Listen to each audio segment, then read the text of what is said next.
Hello children's, good morning. आज हम आपकी क्लास 10th की सब्जेक्ट इंग्लिश के यूनिट सेकंड रीडिंग सी portion uncle Podger hangs a picture को पढ़ने वाले हैं। इसका अर्थ होता है अंकल पोजर ने एक चित्र टांगा, जिसे लिखने वाले हैं जेरोम के जेरोम कौन थे, इनकी ऑटोबायोग्राफी जान लेते हैं। चलिए पढ़ते हैं। आपकी बुक के लास्ट में दिया हुआ है about the author. Jerome was an English writer. He wrote many humorous stories. Jerome एक इंग्लिश राइटर या इंग्लिश लेखक थे। इन्होंने बहुत सारी मनोरंजक कहानियाँ लिखी हैं। Jerome lived in his early life with immense difficulty. Jerome अपनी जीवन के शुरुआती दिनों में बहुत विशाल कठिनाइयों से गुजरे थे। In 1888, he married Georgina. They spent some time after their wedding rowing on the Thames.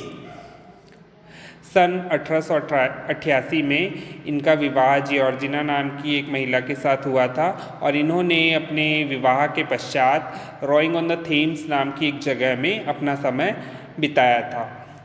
तो रोइंग ऑन द थेम्स का क्या है?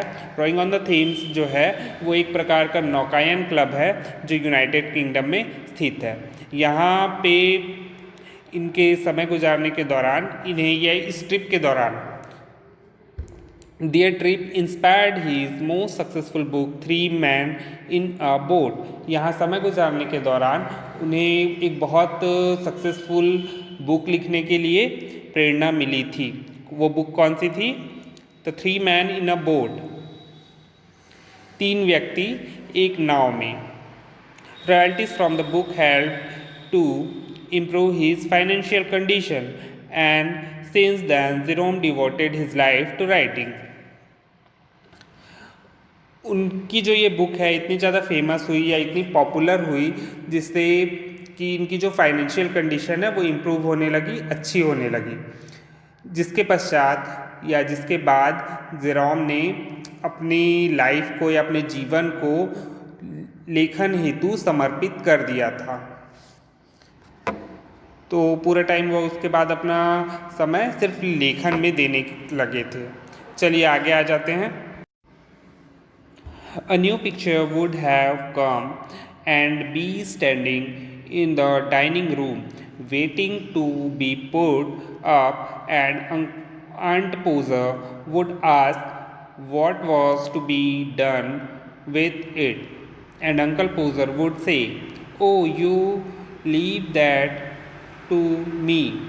Don't you any of you worry yourselves about that. I will do all that." एक नया चित्र आ चुका होगा और खाना खाने के कमरे में रखा होगा, टांगे जाने की प्रतीक्षा में होगा और आंट पोजर पूछेंगी कि इसका क्या करना है और अंकल पोजर कहेंगे, ओ उसे मेरे ऊपर छोड़ दो। तुम लोगों में से कोई भी उसके बारे में चिंता नहीं करेगा, मैं कर लूँगा।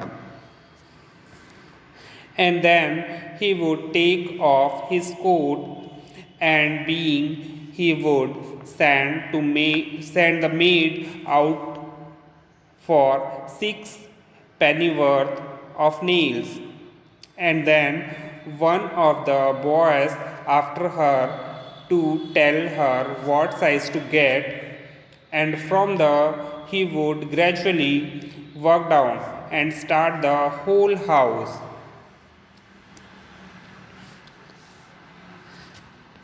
और फिर वे अपना कोट उतारते हैं और शुरू हो जाते हैं नौकरानी को 6 पैनी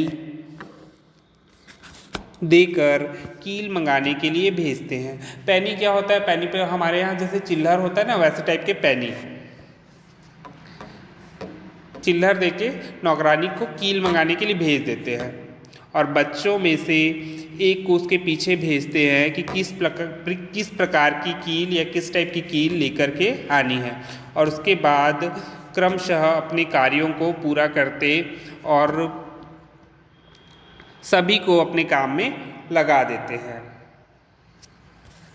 Now you go and get me my hammer, will he would shout, and you bring me the rule, Tom, and I shall what the step ladder, and I had better have a kitchen chair too.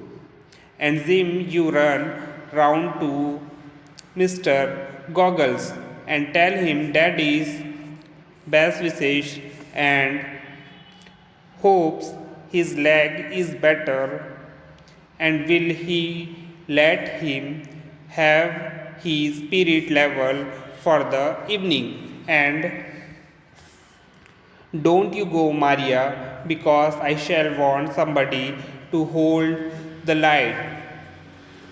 And when the maid comes back, she must go out again for a bit of picture cord. And Tom wears. Tom, you come here. I shall want you to hand me up the picture.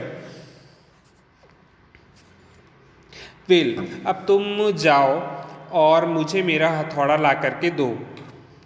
और Tom, तुम मेरा rule लाओ और मुझे सीढ़ी चाहिए और साथ ही रसोई की कुर्सी भी चाहिए. और जिम, तुम गोल दौड़कर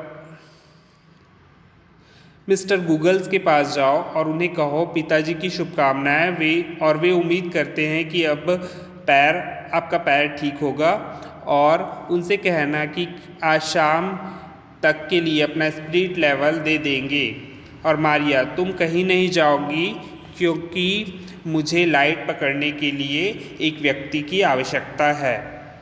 और जब नौकरानी आएगी तो उसे फिर से बाहर जाकर चित्र टांगने के लिए तार लाना होगा. और टॉम, कहाँ है टॉम? तुम यहाँ आओ और मैं चाहता हूँ कि तुम इस चित्र को उठाकर मुझे दे दो.